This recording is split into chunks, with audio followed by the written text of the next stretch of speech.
Tesla's unfair advantage, Mario. What's that? I don't believe it. You don't? No. Okay, let me tell you about it then. I'm glad you don't believe it. The first thing that Tesla did that was an unfair advantage is they went direct to consumer. So in North America, in most states, you had to sell through a dealer, right? A franchise dealer, except for one state, New York.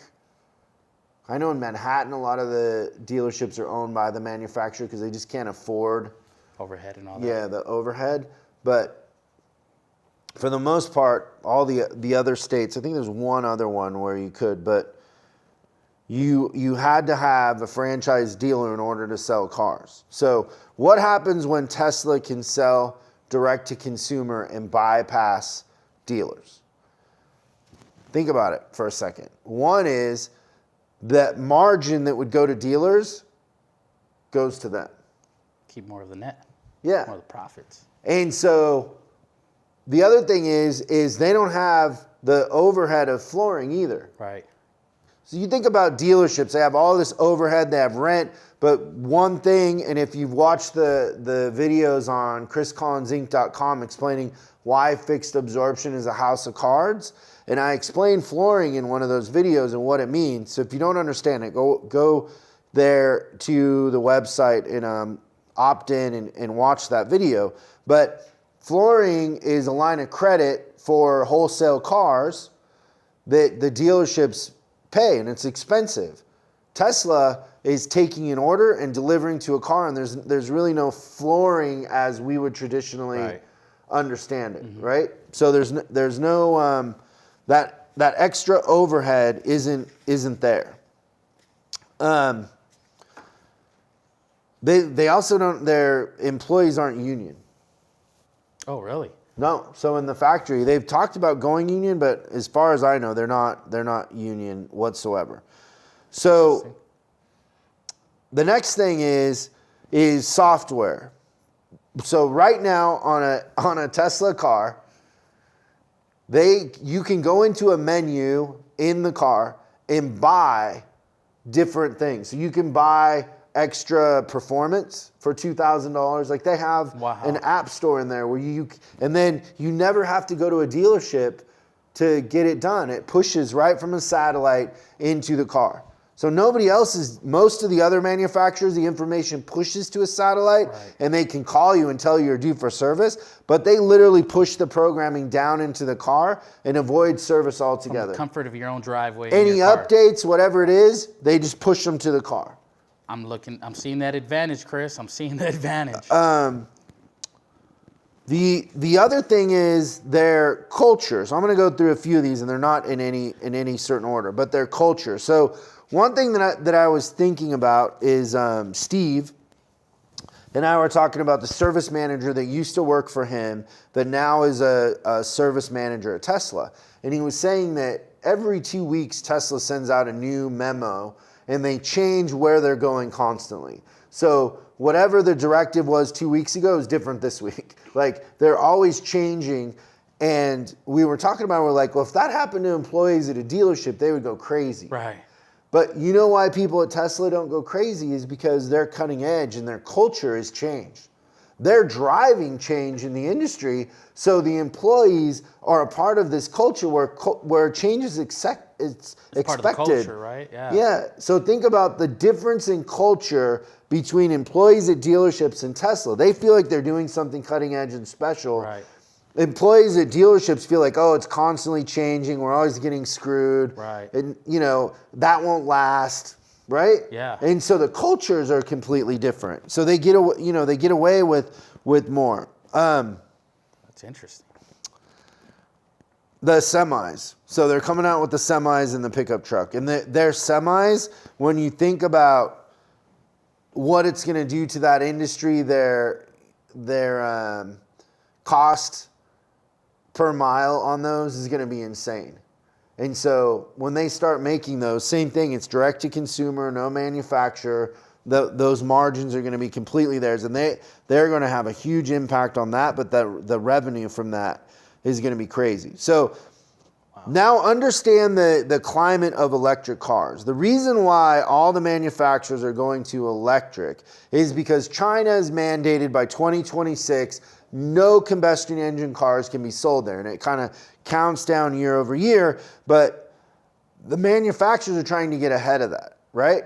Nobody has the batteries and the infrastructure to make batteries and the technology as Tesla. Tesla has the best batteries. Right. And they have batteries coming that are supposed to blow these away when everybody's just trying to get to where they're at. Trying to catch up. So everybody's trying to catch up to where they are now, but the stuff they have coming blows away what they have now.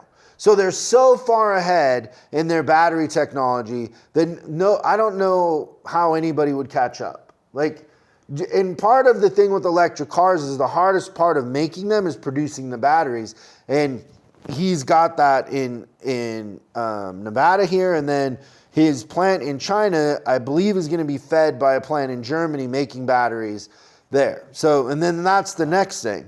He's got a plant in China, and his cost to produce in China is way lower than it is here, but he's selling them for more money over there than he is here. So his margins in China are pretty thick. And then if he runs into competition, he's got room to come down on his margins to be super competitive. But as it sits right now, his margins in China are going to be huge because he can make them for less there, and he's selling them for more there.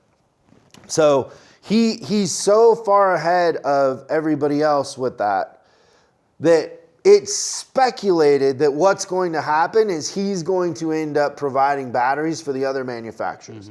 Mm-hmm. When everybody else kind of cries uncle, he's going to open the door and say, hey, I'll sell you the technology and I'll sell you the batteries. Because it might come to the point where everybody's trying to catch up and they can't, and he's so far ahead that if he makes another jump, afford it, right? Well, it would be the smart thing for some of the other manufacturers, like we were talking about Chrysler and Peugeot and even BMW to that, might be better joining him instead of fighting him. Right. And using his technology. You know, it's funny, like the saying goes, you keep your friends close and your enemies closer. But I don't think anybody's looking at Tesla as an enemy. They just can't see through that. He's just quietly like, okay, so here's the other thing that fascinates me, and I think one of the biggest assets that nobody thinks about, right? So the Rembrandt in the attic. Do you know what that means? No. Okay, the Rembrandt in the attic is if you went to buy a house in Pasadena, right? And let's say this house is on the market for $2 million. And you're in the house and you're looking around and you're like, oh, I want to go up and I want to see the attic. So you go up in the attic by yourself, and all of a sudden you see that over in the corner, all dusty, is a Rembrandt that's been there forever, right? So now, what does the house value go to if there's a Rembrandt in the attic that nobody knows about? Depends on who's willing to pay what for it. Let's say the Rembrandt's worth $30 million. Okay. What's the house worth now? In my eyes, I'm going to say the same price because I want that, right? But I think if we're going to value the house with that, we're looking at $3,500, right? $30,500,000. Or you said $2 million, so $32 million. Yeah, but it's worth a lot. Yeah. We would agree, right? Yeah. So you come back and somebody says, well, I'll pay $2.2 million.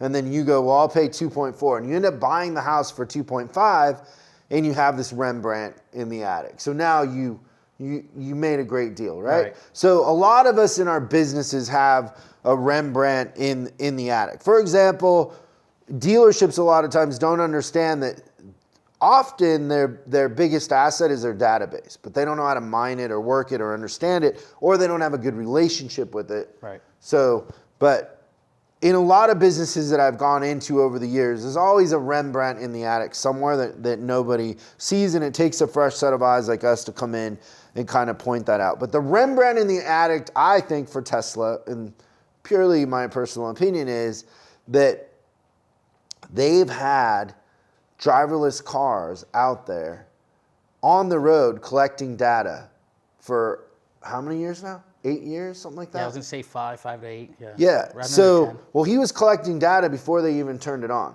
So Google, Apple, everybody out there trying to develop driverless cars is 8 years behind them. They've had cars out there collecting data, location data, behavior data, all of their AI that they have for driverless cars is way ahead of everybody else. And that intellectual property is worth a ton. Right. So as we, proceed,